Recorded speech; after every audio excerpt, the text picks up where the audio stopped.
জীবিত মাকে মৃত ঘোষণা করে পেনশনের যাবতীয় টাকা আত্মসাৎ করার অভিযোগ উঠল খোদ ছেলের বিরুদ্ধে।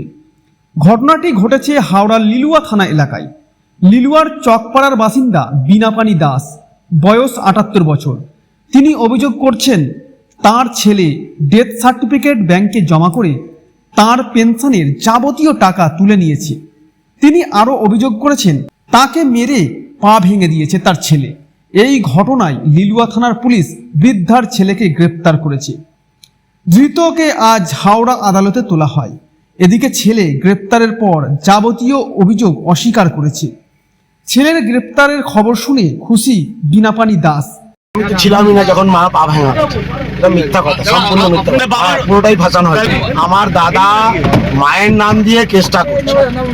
আমি কিছু অন্যায় করিনি, আমি কিছু লুট করিনি। আমি নমিনি ছিলাম, একটা ফলস কেস দিয়েছে আমার ছেলে, ছোট ছেলে তপন দাস আমার সমস্ত কিছু কেড়ে নিয়েছে। পেনশনটা আমাকে বন্ধ করে দিয়েছে। পেনশনের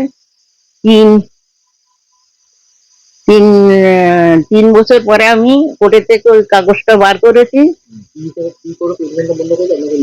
মৃত দেখি, আমাকে মৃত দেখিয়ে বাপের ইয়েতে লিখে দিয়েছে আমি মৃত।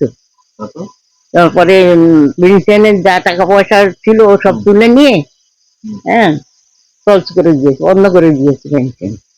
কোর্টের থেকে কাগজটা তুলেছে।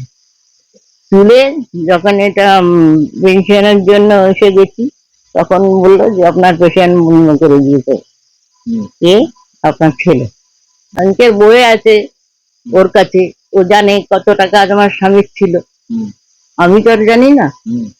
সব নিয়ে নিয়েছে ওর কাছেই সব। হ্যাঁ, মারধর করতে।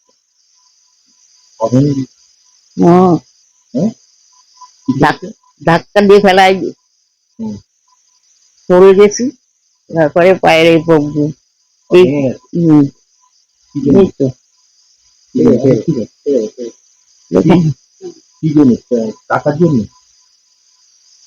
টাকার জন্য